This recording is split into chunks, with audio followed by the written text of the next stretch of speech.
Bon, je fais de la vidéo, de la photo et j'en parle sur YouTube. Forcément, il y a plein de caméras et d'accessoires que je teste. Mais s'il fallait garder vraiment deux objets qui seraient vraiment le cœur de mon travail, ce serait mon Canon EOS R6 qui me filme en ce moment et aussi l'ordinateur que j'utilise pour faire mes montages vidéo et traiter mes photos. Depuis environ un mois, c'est ce MacBook Pro M1 Pro 14 pouces 2021 dont je fais le test aujourd'hui. Alors pour commencer, comme je vous l'ai dit récemment, selon moi aujourd'hui, le meilleur rapport performance-prix reste les Mac M1 de 2020. Ce ne sont pas ceux de 2021. Les Mac M1 2020 sont d'excellentes machines qui conviendront à tous les amateurs, tous les passionnés et beaucoup de pros. Moi j'ai bossé pendant un an avec un Mac M1 16 Go de RAM de 2020 et bon j'ai vu ses limites, mais j'ai pu faire tout ce que je voulais faire sans souci. Ces MacBook Pro M1 Pro 2021 apportent des choses en plus, beaucoup de choses en plus, mais c'est au prix aussi d'un coût plus élevé et on verra aujourd'hui que c'est pas forcément adapté à tout le monde. Alors moi c'est modèle de base, j'ai pris le MacBook Pro M1 Pro 14 pouces avec 8 cœurs pour le CPU, 14 cœurs pour le GPU, 16 Go de RAM. Par contre j'ai augmenté, j'ai pris un disque dur de 1 Tera, ce que je fais quasiment tout le temps quand je prends un PC portable ou un Mac portable.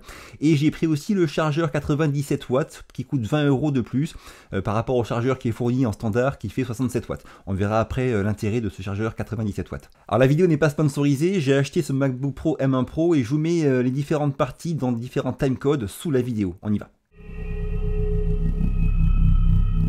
Alors dans la vidéo, il y aura différents points qui seront subjectifs, qui dépendent des goûts de chacun et des besoins de chacun. Ça, moi, ça m'intéresse pas trop, donc je vais pas m'étaler sur est-ce qu'il est beau ou pas beau. Par contre, au niveau extérieur, déjà, il fait sérieux, il fait solide, il fait pro. Oui, il est un petit peu carré, et, un petit peu épais. Alors épais plus qu'un MacBook Air M1 forcément, mais beaucoup moins que mon ancien Gigabyte Aero 15 ou qu'un HP Omen aussi que j'ai. Bref, il est pour moi niveau design, il n'y a rien à dire. Il est propre et très très bien fini. Alors par contre, ce qui m'intéresse plus, c'est la connectique qui pour moi était vraiment rédhibitoire dans les MacBook précédents. Là c'est bien qu'ils aient remis une connectique on va dire standard avec un slot pour carte SD qui pour moi est vraiment très très utile selon mon usage à moi. C'est que de l'UHS 2, pas de l'UHS 3, dommage, mais bon moi ça me dérange pas.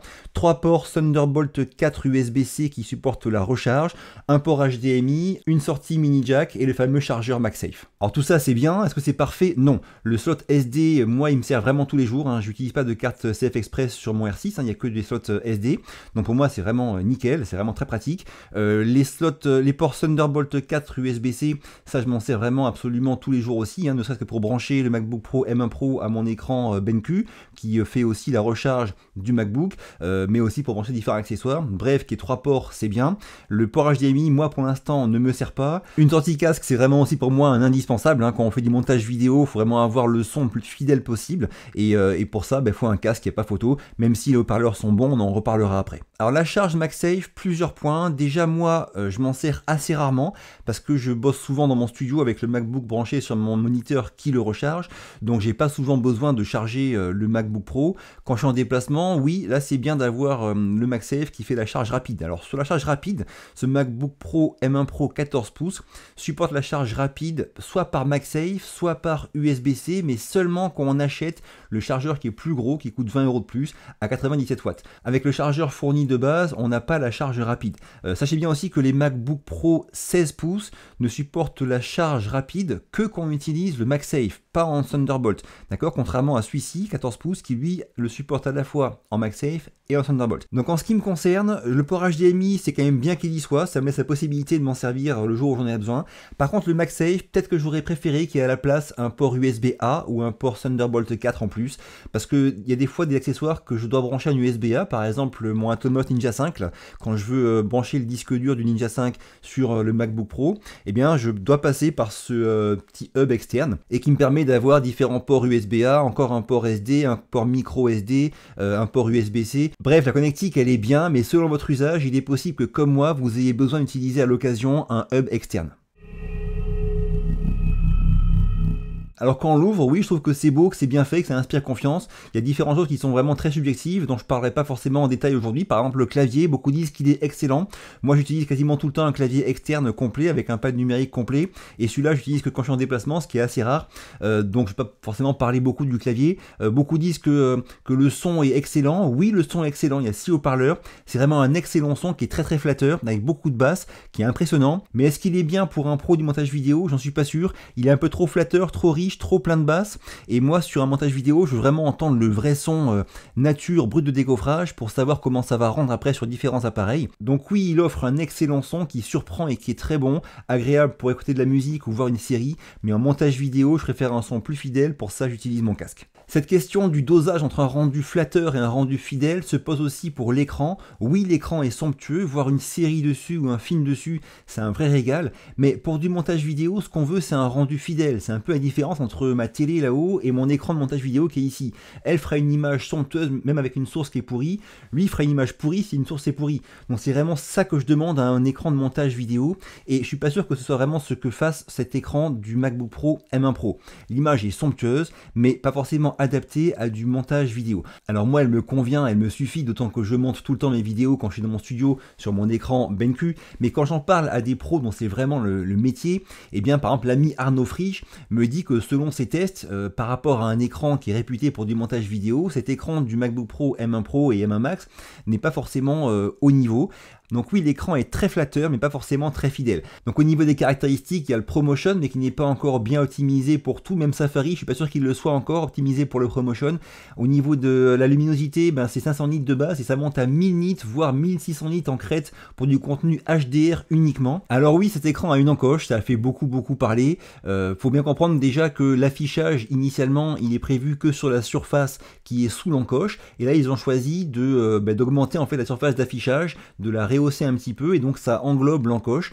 Donc c'est bien parce qu'on a plus d'affichage, mais il y a une encoche. Alors déjà moi concrètement j'ai pas eu de gêne ou de souci, hein. Quand on utilise une application, eh bien cette encoche disparaît dans le noir qui est en fond d'application, donc il n'y a pas de gêne visuelle dès qu'on s'en sert.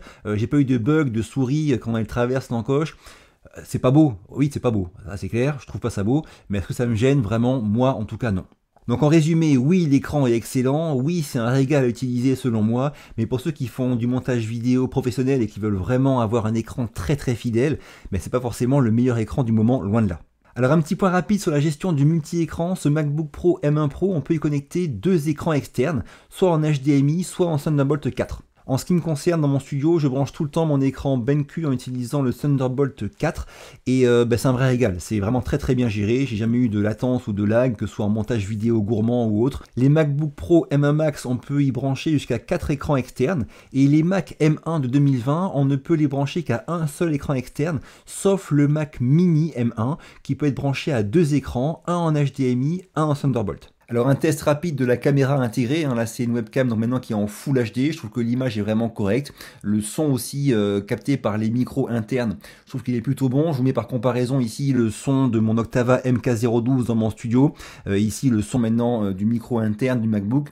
Bref, pour des visios et tout ça, c'est largement suffisant, j'en ai fait différentes hein, sur Zoom ou Meet, en demandant l'avis des gens, et tous étaient contents du rendu proposé par l'image et le son de ce nouveau MacBook Pro M1 Pro. Pour finir sur la partie, on va dire interface, il y a le trackpad. C'est un point qui pour moi est difficile à juger parce que j'aime pas en fait les trackpads. Je m'en sers vraiment quand j'ai pas le choix. Même quand je suis en déplacement, je prends tout le temps ma Logitech MX Master 3.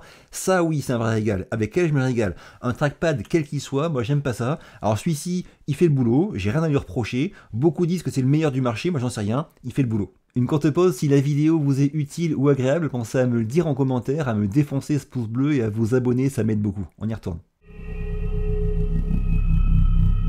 Alors maintenant on parle des performances. Souvent quand on voit des vidéos YouTube, on voit soit des benchmarks, soit des tests qui sont difficiles à reproduire. C'est pour ça que j'ai fait une vidéo dédiée à ce sujet, je vous mets son lien ici. C'est une vidéo dans laquelle je fais un test de montage vidéo sous DaVinci Resolve, et je vous mets un lien de téléchargement sous la vidéo en description pour que vous puissiez télécharger les fichiers vidéo que j'utilise dans mon montage et faire en même temps que moi le même test de montage vidéo et comparer entre ce MacBook Pro M1 Pro et votre ordinateur. Donc ça c'est vraiment la seule façon pour moi de faire un test qui soit vraiment pertinent. En ce qui me concerne, ce MacBook Pro M1 Pro 2021 en montage vidéo me convient complètement. Oui, j'ai vu ses limites, mais elles sont bien au-delà des Mac Mini M1 2020 ou des MacBook M1 2020. Et moi, j'ai quasiment jamais besoin de faire de optimiser ou de proxy. Les seules fois où j'en ai fait, c'est vraiment pour des trucs qui étaient superposés sur la timeline avec des gros effets. Sinon, en montage standard, même complexe, ça marche très bien sans aucun rendu. D'ailleurs, les seules fois où je l'ai fait laguer, c'est quand j'avais laissé par erreur les rendus activés. Parce que lire une timeline complexe pendant qu'il fait les rendus, Ça, des fois, il galère. Mais en coupant les rendus, du coup, il lit sans souci. Donc, pour résumer, niveau performance sous DaVinci Resolve, je suis ravi de mon achat. Il y a un point aussi qui est énorme, c'est qu'il garde les mêmes performances, même quand il marche sur batterie. Je suis monté à Paris pendant les fêtes de Noël et en voiture, j'ai monté un bout de vidéo sans aucun souci. J'ai utilisé pendant plus de 2 heures. La batterie a baissé de très très peu et il marchait à plein régime. C'est vraiment aussi un vrai régal d'avoir un ordinateur qui marche vraiment à fond quand il marche sur batterie. Et enfin, bien sûr, comme les Mac de 2020, il fait tout ça sans moufter. Il n'y a pas de bruit, il n'y a pas de surchauffe. C'est vraiment un vrai confort à utiliser. Alors, il y a un point qui est hyper important et qui est assez peu mentionné, c'est que les disques durs SSD internes de ces MacBook Pro 2021 sont vraiment super rapides et ça contribue grandement aux performances de ces appareils. Alors attention, pour ceux qui font de la 3D par exemple, il est possible que votre logiciel de prédilection ne soit pas optimisé pour l'architecture ARM de ces Mac M1, donc renseignez-vous bien à l'avance. En ce qui me concerne, tous les logiciels classiques de photo et vidéo marchent très très bien, que ce soit DaVinci Resolve qui est vraiment super optimisé, bien sûr Final Cut, Premiere Pro aussi ont vraiment accéléré la cadence, il était vraiment à la traîne au début, mais maintenant apparemment ça marche beaucoup mieux. Tout ce qui est Photoshop, Luminar, Lightroom, tout ça, ça marche très très bien, il n'y a aucun souci en photo vidéo avec un Mac M1 aujourd'hui. Alors il faut bien comprendre que pour moi, l'ordinateur, c'est vraiment le point central de tout mon travail. C'est non seulement l'appareil que j'utilise le plus au quotidien, en tout cas en moyenne sur l'année, mais en plus c'est un point qui me fait gagner du temps ou qui peut m'en faire perdre, qui peut me saouler ou pas. C'est vraiment un point sur lequel je suis intransigeant dans mon choix et dans mon avis. Aujourd'hui, je ne pense pas que le MacBook Pro M1 Pro 14 pouces soit le meilleur dans tous les domaines. Loin de là. Par contre, je pense que c'est le meilleur dans son équilibre par rapport à tous les domaines. C'est-à-dire que aucun autre appareil aujourd'hui, selon moi, ne m'aurait offert autant de confort, autant de performance, dans autant de silence, avec autant d'autonomie. C'est vraiment pour moi, pour ça que je l'ai acheté, et dans ce point-là, je suis pas du tout déçu. Il fait tout ce dont j'ai besoin, il le fait en silence, sans moufter, il le fait sans chauffer, il le fait avec classe, il le fait avec rapidité, je peux l'emmener partout, il est pratique, petit, la connectique me suffit. Alors les MacBook Pro 16 pouces pour moi sont un peu trop grands pour mes besoins, J'ai mieux le 14 pouces qui est plus transportable mais qui même dans mon studio me convient en multi-écran sans souci. Est-ce que pour vous c'est mieux un 16 pouces ou un 14 pouces? Est-ce que c'est mieux un M1 Pro ou un M1 Max? Ça c'est vraiment à vous de voir, voyez différentes vidéos YouTube pour vous faire une idée. En tout cas pour moi c'est vraiment un achat dont je suis ravi. Ah, c'est fini pour aujourd'hui, si la vidéo vous a été utile ou vous a plu, un petit pouce bleu, pensez à vous abonner, ça m'aide beaucoup, je vous quitte, à très vite et d'ici là bougez-vous purée, bougez-vous.